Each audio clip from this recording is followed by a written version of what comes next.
Session 81 to order on facilities. We have the inestimable Mr. Plattenberg and Mr. Sneed with us. We're going to go ahead and let you do a presentation. Dr. Garza, I don't know if you have a comment first vis-a-vis the CIP guiding principles. Do you want a motion from one of the board members? No. And in fact, this would be just a work session. Are we talking about the guiding principles first, or are we talking about the assessment criteria? Okay. I would before the guiding principles, if that's okay. Okay. If that's all right. Okay. On the assessment criteria, I think We'll just go ahead and go right into it. Now, this is a continuation of conversations that the board has asked for. This was on the list of things that you all wanted to revisit. And I think the staff's put together potentially some options. I don't think we can solve everything today, but I think Mr. Plattenberg's and his team, Kevin and others, are prepared to walk you through what the options might be. Okay. Mr. Plattenberg, please. Yeah, thank you very much for giving us the opportunity once again, this work session, really to get right into the facility assessment criteria. This is an issue that's been of conversation on numerous occasions, and what we had done in a lot of the previous discussions, if we had gone down an explanation of the history of the development of the Q, of what the criteria of the Q were based upon, the apprised percentage distribution, the history of the change of the Q, and the criteria associated with it. And where we really come down to is, at the outset, that then developed into meetings with the development of the Infrastructure Finance Committee, meetings with the General County, going through a broader discussion about our needs and the average age of our facilities, the condition of our facilities, and really it came down to a bottom line, as most things do, where we realized that our capital needs were much greater than the capital dollars that were available. It's a recurring theme that we've discussed. There are a number of individual schools that we'd like to advance in any of the Qs. There was a lot of representation from many different groups. One in particular, one high school wanted to advance up through that. And through the discussion with the IFC, the only thing that came as a net result out of that was to try and get some of our infrastructure management or maintenance items, if you will, funded elsewhere, therefore hopefully freeing up a little bit of additional revenues for capacity enhancements. The resultant effect of all of that was a little bit of an advancement of the design of that high school and recognition in the CIP document of the name of that individual school. And so that was progress, albeit for someone like myself and many of the staff, not enough. The reality of it is all of these discussions end up getting us back to we really have a greater need than we have the funding to accommodate, especially keeping in mind the school board policy of the average age and life cycle renovation of a capital facility. So with that, we came up with some basic tenets in our conversation. And when we looked at each of these requirements, the first one, as I said, shows the weighting and the percentages. And then the second slide, which is what I'd like to go ahead and get into, really talks about three different criteria. The no change, revisiting the criteria, maintaining the current Q, or revisiting the criteria and the current Q. So with that, we're willing to answer any questions you may have. I know that was a very brief, higher-level summary or summation of many years of work, hard work by members of the community, staff, and certainly the school board.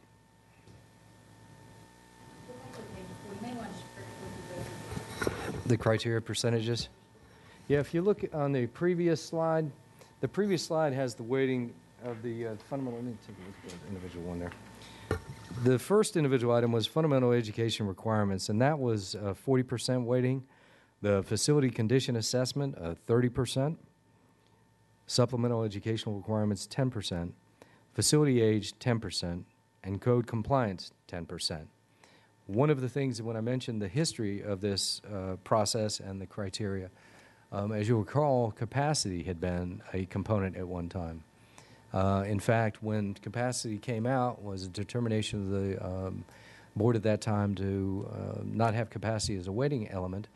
It advanced a number of schools and it jostled the positioning, let's say, of the individual Q. So, Dr. Garza, is there anything else that you wanted me to cover on that? Okay. Thank you.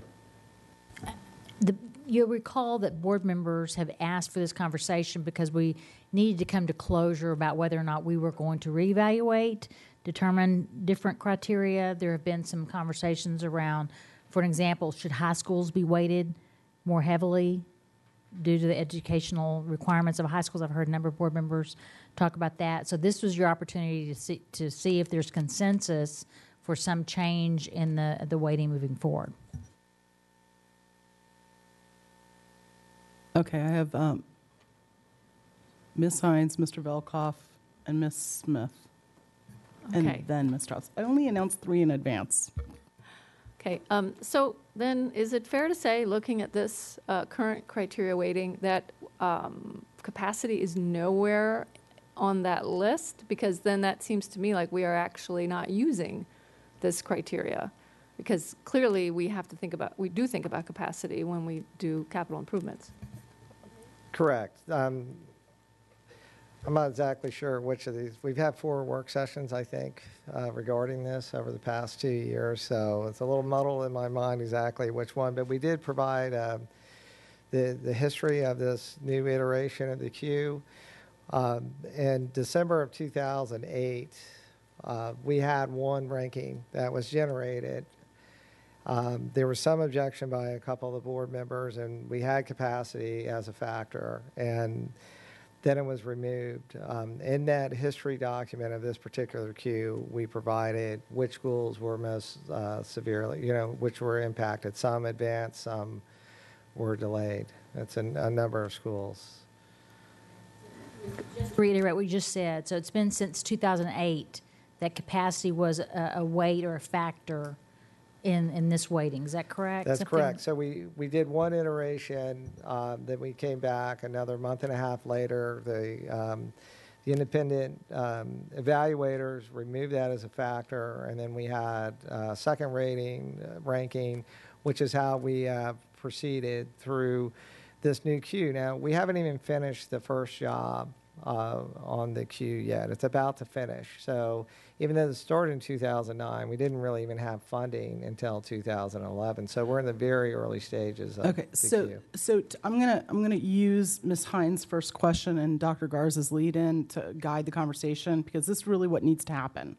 We are faced, because we've brought this forward as a board, of, as Dr. Garza said, putting this issue to bed once and for all. So we have 3 options coming out of this that we need to basically come to a decision that there's going to be no change in the criteria. It's going to stay exactly how it is. We're going to maintain the Q. We're going to address capacity as renovations are done eventually when we get there. The second is prioritizing the schools. Are we going to revisit but kind of maintain the Q? So is there going to be something in between where we're reprioritizing some schools that don't have funding, we reassess adding capacity or altering Q in totality? And then the last is, are we going to completely, basically the nuclear option, revisit the Q, revisit criteria and everything? So that kind of has to fundamentally guide your questions and your discussion. And Ms. Hines started down that path.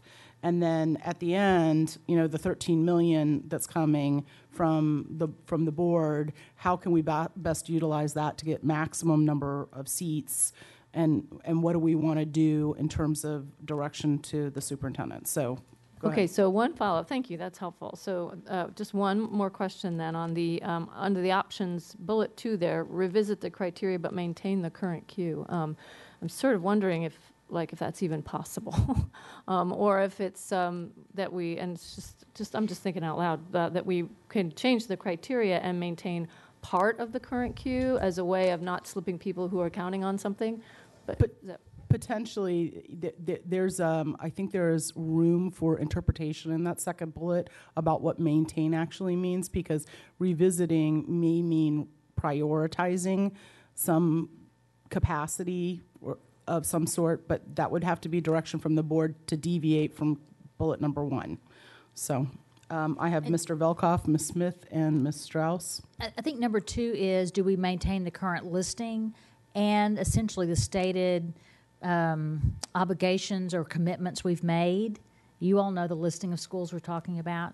If we were to revisit criteria but kind of modify that queue, I guess there's some wiggle room in changing of that wording. I see what you're saying, Ms. Schultz. So I'm interpreting 2 and 3 as maybe a little bit too much black and white, because it seems like, I mean, I definitely want to revisit the criteria. I don't want to just completely blow up the current queue, but I think we should have enough common sense that we should be able to, I would say, tweak or modify the current queue as Mr. makes Velkoff, sense. that's exactly what Okay? this discussion's for. So do you have a question for, I don't have a question. That's my advocacy. okay. Ms. Smith, Ms. Strauss? It's terrible. I was on the board in 2008, and I'm having trouble remembering that conversation. So a couple of background questions, I guess. Historically, when we have gone out to have the independent people develop a new queue, how do we direct them which schools to look at? That's actually a good question. And, you know, Janie's sitting right next to you, so she could add some clarity to this. So in 2006, actually in 1999, we had a new Can we, queue. I'm just going to ask you to summarize I'm this going to to be the real quick. best extent you're I possible. understand the time issue. We noticed that there were numerous schools. One was West Springfield, another was Haycock, but there was others. And we heard from some communities, and then we actually came to the board and said, hey, they only put together a small group of schools into the queue. And the first question was, do you want to make it inclusive of any school that was not renovated under, at that time, which was the newest version of the ed spec, basically was not compliant? And the board answered affirmatively at that time. So that was 63 schools. And that's how the queue was developed with a larger group. So it's a discussion point that the board could have about the current queue to say, we're going to take any school that hasn't been named and say, start again, look at those, and evaluate any schools that haven't been renovated in a certain amount of time. Right. I would And say, evaluate those schools. or named or funded, you know, Okay. because that's what you're really talking about, is schools that we don't have any bond funding for. And then And- the other, I'm sorry. I was just going to say, in the CIP, you'll show in the cash flow, it will show all those that are funded up to Silverbrook. And then on page 25, it shows beyond Silverbrook.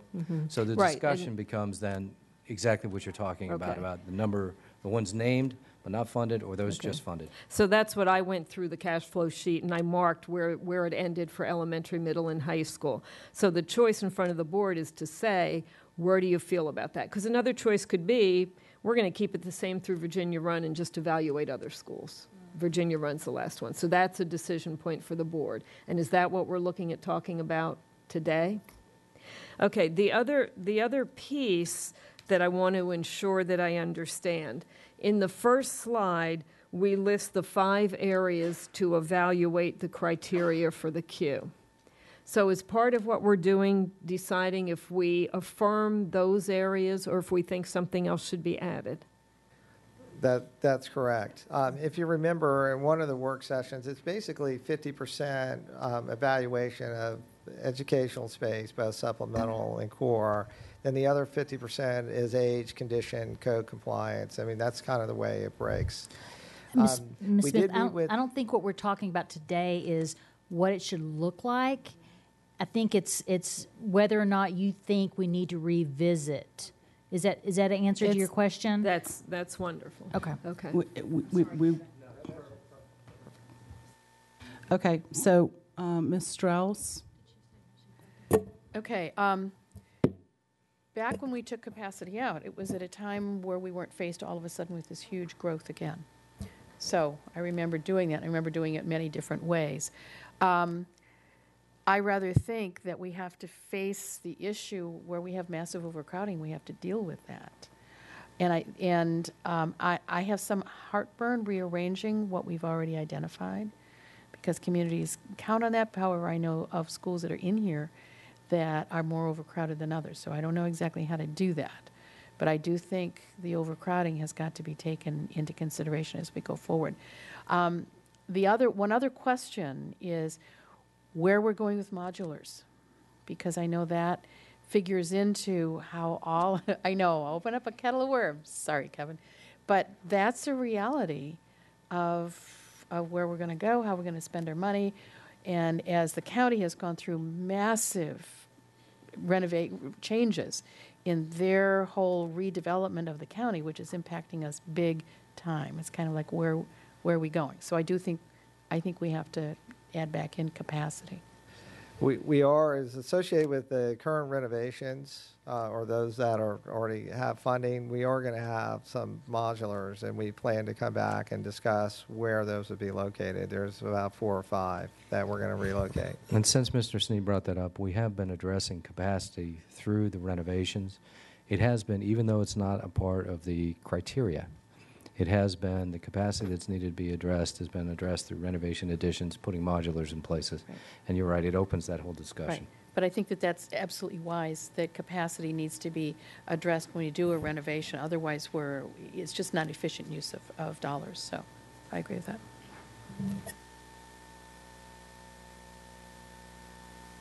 Okay. Ms. Smith, you can have a go back if you like. One of the other issues that Ms. Schultz brought up was the idea of how are we going to use the $13 million that's coming from the county to help us with the CIP so we can do more. I never looked at that $13 million as extra money to do something with. To me, it's just shifting where we're spending dollars so that we can do more renovations. So for me as a board member, I don't think it's like free new money to make a different decision with. I just think it bites off more that we can do in our renovations. Right. Within the context of the decision that we're making, though, that 13 million, because we sort of are in a decision tree of one of those 3 things, that has implications. Whether we just stay exactly how it is, then kind of it's going to go to the bottom of whatever project. So it's an influencing factor in the decision that we're making. Are we putting this issue to bed finally? And that $13 million is definitely and has implications in this discussion. So, Ms. Schultz, if I could just Yeah. clarify the 13 million a little bit, if I'm, Mr. Sneed can correct me if I'm wrong, but that 13 million was already included as part of the cash flow when the CIP was put together. So, okay, so there isn't an additional 13 million that's available. Okay, perfect, thanks. yes, Ms. Evans. Well, I guess I have to bring this up. We have one legacy high school left that on the cash flow chart goes way out beyond everything on this list. That you provided us, thank you for doing so, at our January 12th work session, a look at where we are. And so we have a very long list of elementary schools, a shorter list of middle schools, and a short list of high schools. And that still very much concerns me that we have not found the way to get Falls Church moved faster. And, they are the farthest out in that list. So I guess I'll just say I hope that whatever we do certainly won't, I mean, we just can't move them farther down, and I would like to see a way to get them started sooner, whatever So that would your takes. advocacy kind of fall in the middle, which is not leaving it where it is? Because if It we would do be- nothing, it stays exactly where it is. It would be to tweak it so it moves up. That would be my advocacy, which would require somewhat more weighting for the high schools. I think we've got most of them started in one way or another. That's the last one that we haven't gotten started, so I would hope we could get that started. So that would be my overall advocacy. Mr. Plattenberg or Mr. Sneed, could you speak to the issue of what the benefit would be to weighting high schools? Is it have to do with the number of students that it affects, or how that would look? Well, I think if it would be something that we'd follow on, given the parameters of what we're trying to define as the scope for this meeting, I think that would have to be a subsequent look at the displaced that you'd been provided previously if there was something along those 1,600 students in terms of capacity. A high benefit from it. So it kind of gets into a philosophical or a vision type discussion. But, really it's splitting the hairs over the fundamental fact that I began with, which is that the real issue is that we have a funding constraint that is woefully limiting in comparison to our needs, capacity needs. Agreed. Absolutely agree with that. And before I turn it over, I just wanted to ask a couple of questions. You know my advocacy on this, but when number one, the fundamental educational requirements. Could you explain in a little bit more detail what that means? Fundamental educational requirements. So, for example, Does it meet the instructional needs as defined and adopted by the board? The core classrooms. and I guess where I'm heading with this, that I would think that there would be certain requirements at a high school level that would be higher level requirements and require modernization sooner than at some other levels. And that's what Mr. Sneed has been going through with the update of the educational specifications, yes. And I would make one other comment on capacity. I don't see how we could ever put capacity in there, because how then would we revisit it every time we do a boundary study? Would we go back to the queue and say, okay, now this one used to be over capacity, now it's under capacity. What would we do with our changing projections? So I don't see any way. I think in terms of capacity, the question is the renovation providing capacity where capacity is needed, along the lines of what we've heard from FPAC? Are you renovating a facility that's providing additional capacity in a sorely pressed area that needs capacity, or are you renovating in a place that doesn't necessarily add capacity and And it's what not I'm saying needed? is that changes. That Okay. changes from year to year. All right, so that would be, not that we have to work it out now, but I am understanding your advocacy. Mr. Stork, did you?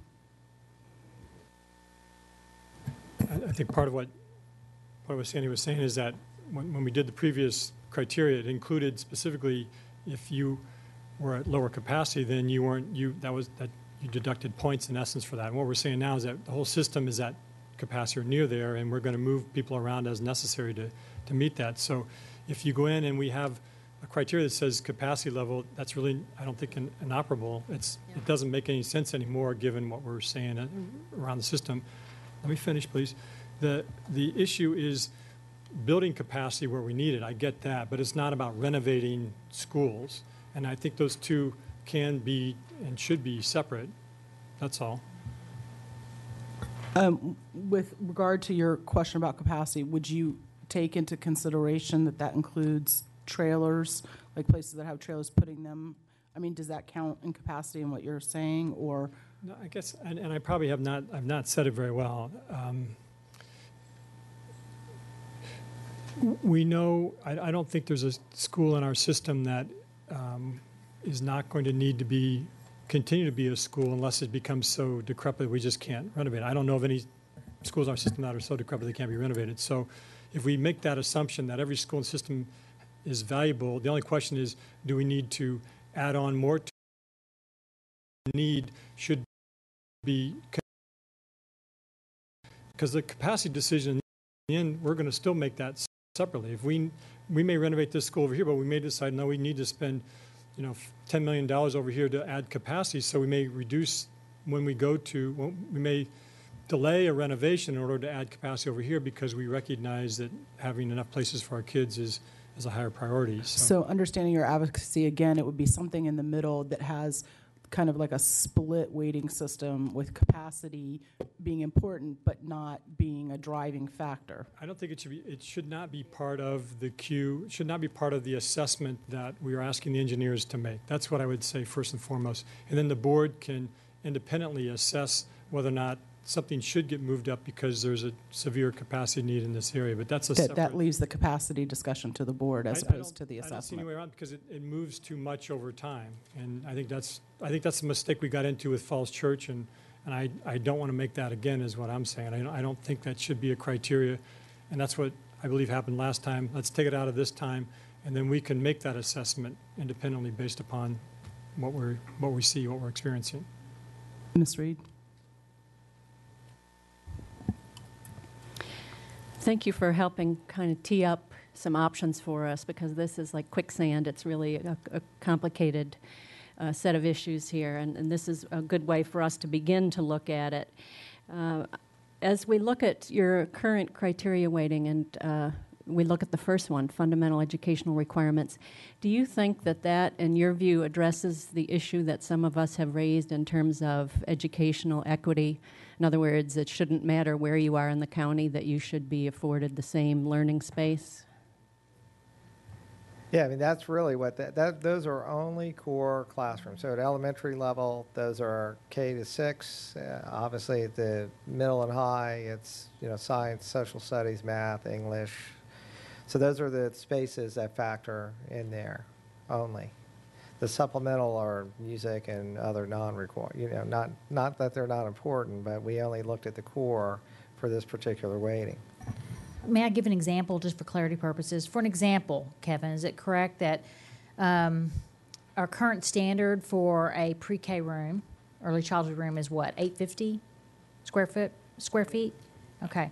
And many years ago, we may have not had that in our educational specifications, what that size room is.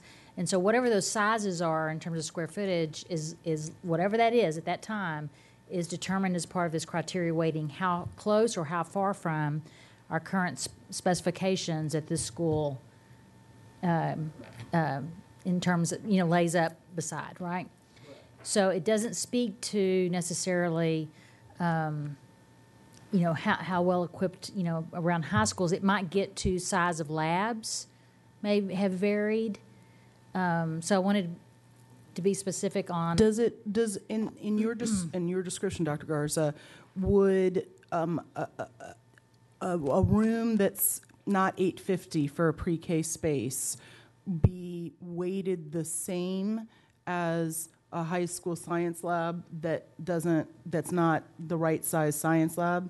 Are they exactly the same, or is there any, if you will, in education speak and vernacular, is there a disparate impact, understanding that a science lab may affect 200 students, whereas a pre-K space may affect 20?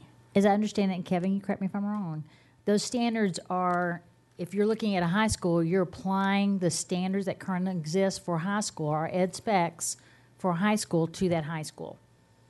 If it's an elementary, we would compare our ed specs to that specific elementary. It's not elementary or high school, your example, or high school are weighted higher, not under the current criteria. Is that correct, Kevin? That's correct. And one of the things in 2008, we used to develop the old Q would have elementary, middle, and high segregated, and the schools did not. They came off the list in the order of whichever group they were in, but we would wind up, we had 2 bonds where we had no elementary schools. We just had middle and high, and in fact, one of the reasons we looked at developing a new Q was some of the board members said, hey, the elementary schools are not being renovated now. We didn't, in fact, I didn't have I didn't renovate an elementary school for almost 5 years here.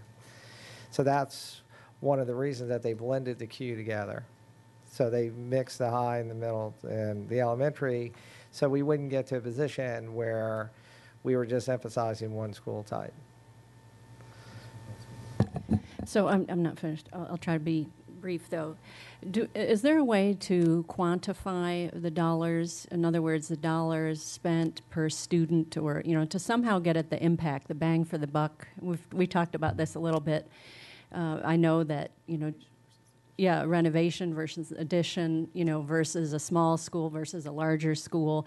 Is there a way to kind of make it more objective in terms of, if this board has to make a decision in declining resources, how to spend the money?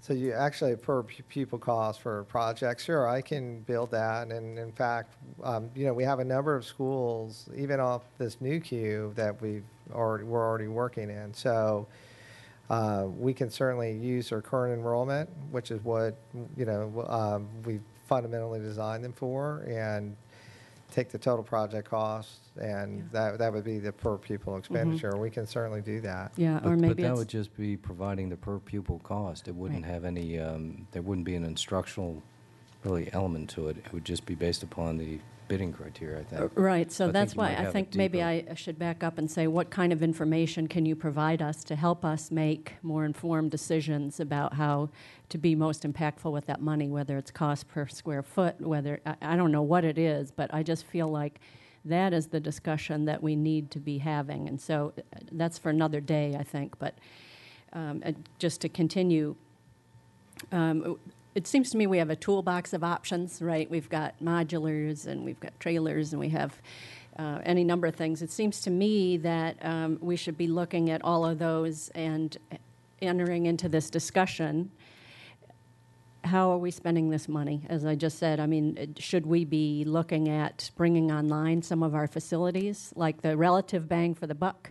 If we bring online several of the buildings that we've talked about that are in our inventory, for example, isn't that cheaper than building a new building or doing a rent? It would seem to me it would be, but so to me, I guess I'm saying that I think we should be having those kinds of discussions. So I guess it's probably this option to revisit the criteria, and where it says maintain the current queue. I'll go so far as saying anything that's in the pipeline or that's in the planning phases where we've signed on the dotted line and we've committed money and resources.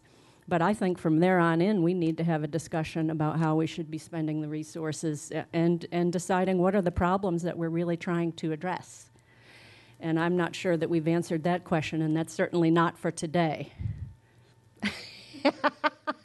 Stole your thunder there, right? And last but not least, that $13 million, I sure hope we have a discussion about how to spend that, and that it's not necessarily just, being fed into the existing queue, because I think that, that's part of this discussion about anything that hasn't been funded yet to date. I think we should be revisiting and trying to decide what's most important to us as a board and as a community. Thank you. Ms. Hines? Yeah, just what I hope is a quick go back on the question of whether or not we had this conversation here about whether or not capacity. And I know we're not going to decide it today, whether or not we should have capacity in this or whether we're going to have sort of two separate ways of looking at it. There's this, and then there's this other question about capacity, which I'm a little confused by because it suggests to me that we kind of have two pots of money, and we don't, right? We have one pot of money for facilities. So my question for you guys, staff, is can you plan if capacity is not in the Q criteria? Because you're using capacity in your decision making, right? No. It's only the rankings are remove capacity. So if a school does not require additional capacity, we don't build it in. I mean, if some of us who've been here long enough remember, we did not bring the schools up to capacity, and this was maybe a little over 10 years ago. We finished a renovation, and we still have trailers there because we didn't add capacity. We only added programmatic space. So around 2002, 2003, the board said, hey, if you're going in to do the renovation, make sure you build it large enough to accommodate the capacity. So it you hasn't feel been like that long that's happened. okay. So you feel like you can do that within the current description of the queue. Oh, right. We actually do. If you take, you look at a school, a number of these schools have been over capacity. I mean, Westgate had 16 trailers when I started that renovation, and we're adding a lot of space, about 41,000 square feet. Or you look at Oakton High School, that's around 2,000 students. They're going to be a full-size high school. So there's a number of them that we have to add the capacity to. Yes. So when we talk about capacity as a standalone question, that's really, do we need to add another school somewhere? Is that You okay. could, but the evaluation would be where we've had schools that have traditionally been just almost perpetually overcrowded. They've had trailers for a number of years. Was my view was that would they receive a higher priority? That is how that capacity was factored in. It was based on their present state.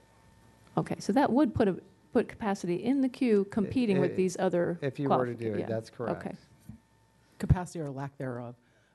Ms. Smith? I did find the 2008 work session where the board had this discussion about whether capacity should be in, and we took it out of the list. And so it shows you the comparisons. And I do think, I agree with Dan, reviewing this and remembering that capacity really skews it. We need to have another way to deal with capacity, but really getting to the point of whether the facilities are clean and safe and up to date. For me, that is a priority to ensure that happens, not to say we don't need other ways to deal with capacity. But if you go back and look, it's November 10th, 2008, and you can kind of look at the information there. I think that is helpful. So, It's one pot of money that you divide differently. barring any other go-backs, I'm going to go ahead and try to close out this part. Part of my concern is that in the discussions of renovations versus additions, and there is a difference in cost per square foot in terms of information for the board. The other part of this, the other complication is in strictly adding capacity to the conversation, the board still has yet to have a discussion about what's an optimal size school building. And I think hitherto in the past, we sort of just built schools, and we built them on maybe projections that were slightly potentially off. And the notion of building additions to add capacity may take school buildings to sizes that exceed maybe what we philosophically believe is a good size for a school, and we haven't had that conversation, or whether we haven't even had the conversation if we should have the conversation.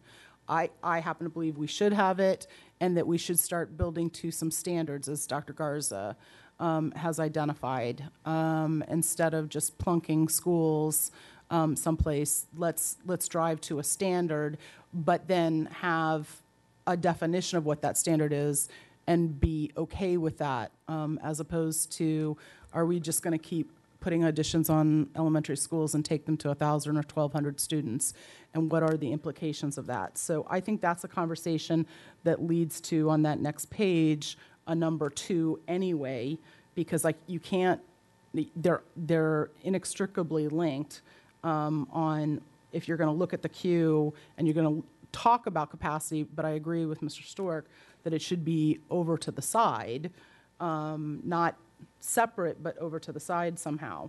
The other thing is that there isn't a discussion here, and it's a very, very pressing conversation about programs and what we're doing with any number of programs, whether it's special education, whether it's AAP, the transportation impacts.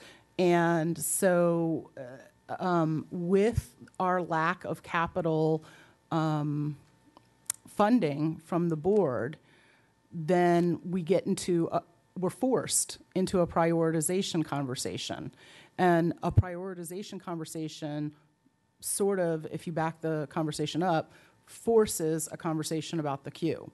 And so, it seems to me like the general sense of the board is you can't stick with what you have because it's not really working, and nobody seems particularly inclined to blow the whole thing up and do the nuclear option, which I think, if trying to scrub this thing back to zero, I think would be very, very difficult on the community at large. So I'm sensing that there is some general agreement, and we can raise hands or whatever, that we've got to land somewhere in the middle, and then the question is, then what? I'm seeing Ms. Strauss out of the corner of my eye, so I'll do another go back for Ms. Strauss. Thank you. First of all, in the past, the school board has set target sizes for schools, and when you run out of money, you can't stay within the target size. So long enough that we've actually set elementary school should be this size, middle school this size, high school this size, as well as how often schools should be renovated. When you run out of money and you have many more children, and you run out of land to buy and where to go, it's very difficult to hold to those. In our conversation on page 8 on the CIP, It shows two pie charts. It shows capital project funding allocation FY 2016 to 20 with a 70% cash allocation to renovation, additions, new construction. And then it shows FY 2021 to 25 with a different allocation. And I guess can you comment on Yeah, that? I could make a comment because, there's no doubt, because it doesn't really show the amount of capacity that we're adding as part of the renovations. I mean, there's a lot of capacity. I mean, we provide those in our O&Es, how many seats are added at the completion of those projects. So I know next year when I put the CIP together, I'll be a little more clear about the fact that the vast majority of the renovations are adding a significant amount of capacity. And I don't know if I could just list them maybe as an addition separate from the renovation, possibly. I think that would be the appropriate way to do it. When I was talking about the past, when we would add capacity with a renovation, for instance, a good example, one of your schools, we had Herndon Elementary, we had the addition, even though it was all in one pot, we had the addition listed on the bond booklet and the renovation, the estimates. Yeah, but it was, Greenbrier, he's right. So I think that's our fault for not providing greater clarity. The O&Es, we will actually provide, we'll show you how many seats we're adding as part of the renovations. Right, so these two pie charts are based on the current criteria weighting, is that right? That's correct. Okay, all right, so that even with the current criteria weighting, in the out years, we would see more allocation based Correct. on overcrowding. And, I do anticipate as we look at some of the areas of growth that we're going to recommend some additions over the next couple of years. Right. Once we're firmly established that these schools are overcrowded. We've talked about Stewart, for instance. We're going to have to do something at Luther Jackson. There's a number of schools where we don't have those additions in the CIP yet, but I'm anticipating through this chart that they're going to show up. And so Okay. that's really what they represented. Okay, and then just one little piece of history, going back, and part of the huge challenge for us in renovation is we had to get past all the schools that were built with the demountable walls. So we had some very inappropriate buildings, a whole raft of them, that we had to push money through, as well as renovating Chantilly twice. That's correct. And even now, so White Oak, we only have a few with demountable walls left. White Oaks is Cherry Run, but that's going to be renovated. That has funding this bond and White Oaks, but you still have Clearview out there and Fox Mill. Right. And, And those are the huge particular needs. concern, Those correct. are very inappropriate buildings, yeah, thank you. Okay, Ms. Reed? I wonder how my colleagues feel about the $13 million infusion from the Board of Supervisors. Is that something that we should explicitly address in next steps, or is part of the options on your second page there? Is that we haven't had that discussion, so at some point we need to. Does anybody have a feeling about that? Can we just Ms. can we Evans? just add that to the next I next time we agree. discuss it? I agree, we need to, if we're not going to do it today, I think we need to do it in the future. I understand, Ms. Smith. You have that as cash flow. So the question is, does it just go into cash flow and it's used however staff sees fit according to the existing queue? But we're actually talking about the existing queue. So then does the question become that there is any discussion around capital monies that have been placed into the cash flow? Staff executes based upon the vision of the board and the direction that was established. It just advances the queue that the board had approved. So staff doesn't do it as they see fit. It's really following that form and function that was established. Okay, Ms. Smith, you're going to get a fourth go back. I'm going to remember this one. I'm filing this away. We'll make up for all the times I don't say anything. Okay, so there's a little frustration here because we're expanding past what the decision points I thought that we were going to have as part of this work session. So there are options that we were talking about is no change, maintain the current queue, revisit criteria but maintain current queue, revisit criteria and current queue. I think there should have been a fourth choice, that is keep criteria and revisit current queue. And so I want to understand what it means when we say revisit the current queue, because my definition of that is that it's a decision point of what we have what schools get independently evaluated as part of the criteria. So I want to make sure that's my understanding of it. And then I would like to know staff's expertise or opinion about which schools they think should be reevaluated. Has this been since 2008 and things change, and you would recommend that things that haven't been named should be evaluated? Is there a different break point? I want some understanding of that. In all honesty, Ms. Smith, I'll agree with you, because my actual notes from meeting manager, this is what my meeting manager note said, is prioritize schools that don't have funding, reassess adding capacity without altering queue in its totality. It's more important to renovate and have space. Is it more important to renovate and have space for high school, for learning, for middle school, for elementary? That was part of the discussion. So my second bullet didn't say in the notes, maintain the queue in its entirety.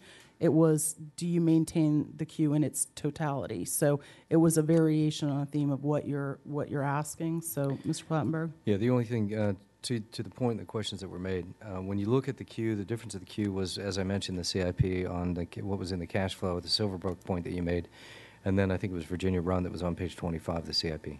And in the past, when discussion had been, it was really all of those that were identified when they were going ahead and say, okay, what was already not listed was going to be affected. And as Mr. Sneed talked about, when the original determination of projects was, and a queue were developed, it identified a number of projects that were going to be addressed. And then what happened is the second iteration of that, they looked at, well, all of these had bonds where work had been done. So let's go ahead and the evolution to evaluate all the remaining projects that haven't had, and they picked a break point, that haven't had any work done in a certain period of time. So if we're going to get into the discussion of what criteria, what the queue means, the current queue, I really see it, and staff really sees it as whether it's the funded cash flow identified or the queue that is identified in written form. And that's only based upon the historical past. The other statement about what staff's recommendation would be, I have to tell you that it has been one of the most efficient, and people could argue effective, but I think effective, ways of dealing with the constraints that are articulated at the beginning. When you have such a limited funding environment, to have established a set of criteria, percentages notwithstanding the discussion about, and those criteria were developing a listing or a ranking, if you will, and therefore it included all schools, not just schools in one district versus another, but district upon district upon district, magisterial districts spread about, whether it's elementary, middle, or high. It really provided a broader coverage, if you will, of the constituents' representation, and also then the adaptation by staff to go ahead and accomplish capacity within that established system through additions during renovation. Extremely efficient. Comment about that we're going to get into at a later discussion, the cost of land and repurposing of existing facilities. The reason why it's included in the CIP, extremely efficient. We have had to be creative in the way that staff has approached the capacity conundrum and the facility needs based upon those criteria. And I think have done a noble job given the funding constraints that are out there. So I think staff has really addressed the capacity issue as best as possible when you look at the grip tightening that has been gone on from many different facets. And I don't dispute the argument from any one group or individual or community, and the frustration that I have is the funding element. So I don't know if that, I know that gets to I think maybe this this might add to that answer, and that is we could go back and look and say, so of the schools not currently reflected in the queue, which ones we might think need to be reassessed and how long it's been since they have been touched, essentially. And is that's your question, isn't it, Ms. Smith? My question really is where the breakoff point Right. is, from continuing the work to how long it takes to do the independent study and coming up with the other queue. How many schools do you need to keep in here? I don't need that answer right now, but that's what I was trying to get at. So I guess if you want my opinion of how we move forward, I am very comfortable that we keep the current weighting criteria. But I do think that there should be a discussion based on more knowledge than I have right now of where the breakoff point of which schools need to be reevaluated. And then I'm sure there are schools that have been a long time that weren't reevaluated. That's where I see it. I do not believe that any named schools should be touched in their order. And I've already addressed the idea about the 13 million. I just think that was a moving of money. That now things that were in the bond, that were roofs and other things, we're paying for the 13 million that are in the construction fund, and it just gives us more bonding authority to do our list. So that's kind of where I am on this. I think we've exhausted the conversation on this. It sounds to me like a next step is another work session, and we're at number 2. No, I mean, I believe, Kathy, could you state what you would say, maintain criteria and revisit, right. But current queue, except for those that are already named. Yes, I think that's important.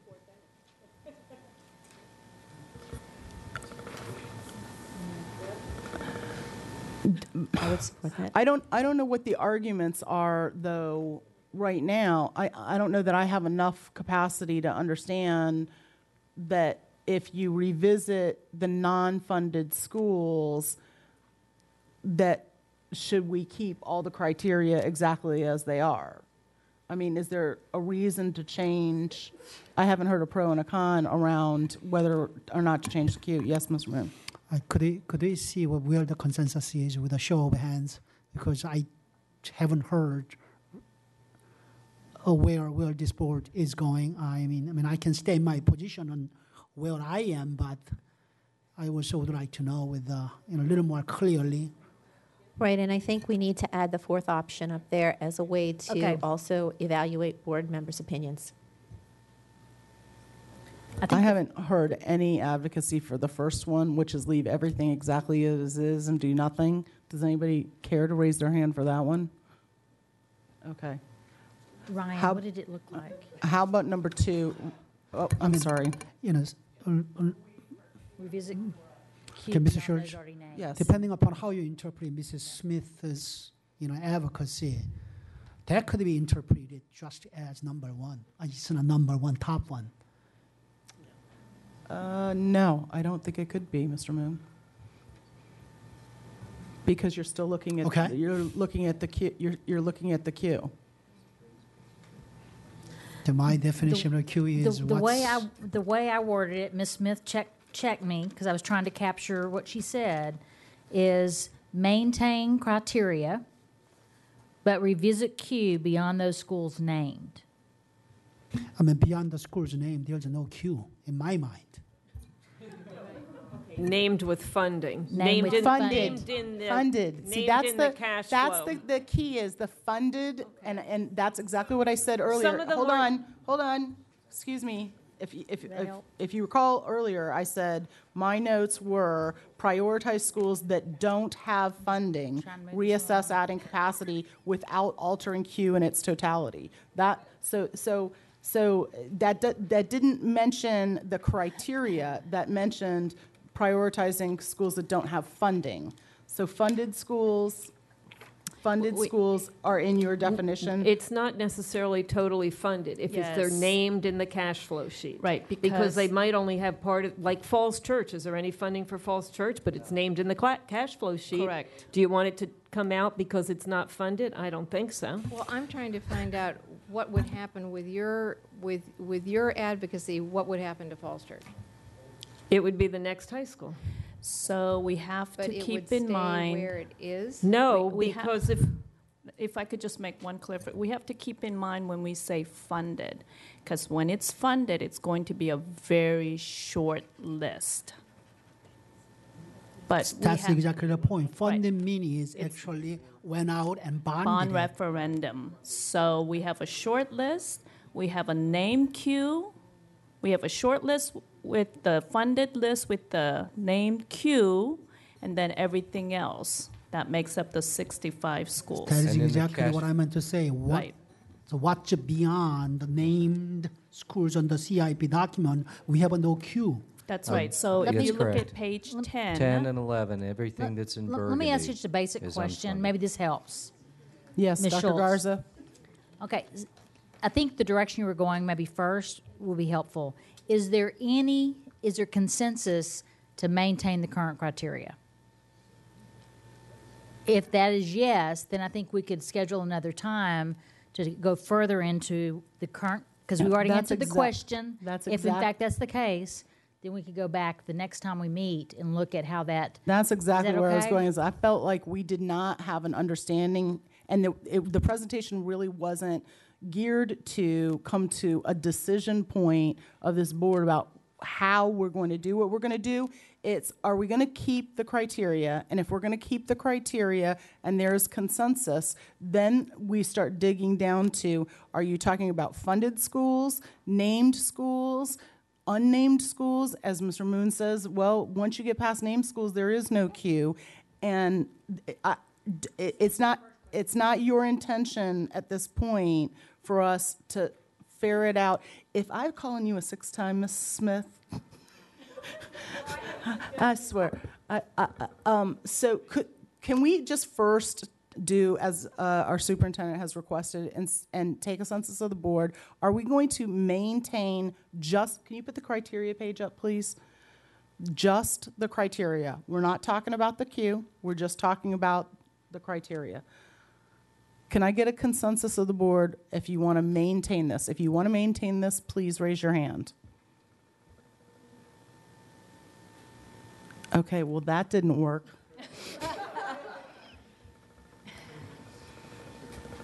So, And we also had staff advice that it was very efficient. I the way did it not, was. I mean, while I expected this to be lively, I didn't expect for it to be completely derailed. Okay.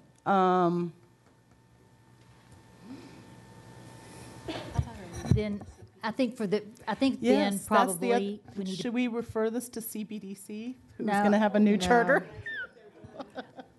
Keep in mind, we've been trying to work toward the development of a different way of looking at the capital improvement plan. And that's why we've had these work sessions every month. It's obvious we need a lot more time on this. So if it's, if it's the will of the board, or if you think this is okay, we can postpone this to the next work session, because obviously we need a lot more discussion on this. I don't know Because that we can resolve it obviously today. Because at this point, there's no advocacy for. And more yeah, clarity. yeah. We need more clarity. Well, I think Ms. Schultz thought, well, she was asking that question. She thought she would have consensus on maintaining the criteria and then going the way you were saying, or some other way, and looking at the queue. But that it was not the consensus when she asked. So I will say, I thought this board would arrive at maintain criteria and do some version of an assessment of the queue, whether it was the prioritize unfunded schools, or talk about how to add capacity, or something that could be resolved at a later date. If we don't even have consensus around the first, there's no way we're going to get to the second. And I think we need to, with due deference, ask our clerk of the board to schedule with the chair and Dr. Garza another work session on I thought one of the options was revisit criteria. Obviously, there was no consensus to maintain the criteria, but you didn't ask us whether we wanted to revisit the criteria. Right, revisit the criteria and maintain the queue, or revisit the criteria and revisit the queue? Right, so you Okay, we'll you take don't- I'll take whatever vote you want to, Mr. Moon. So now we'll do revisit criteria and maintain queue.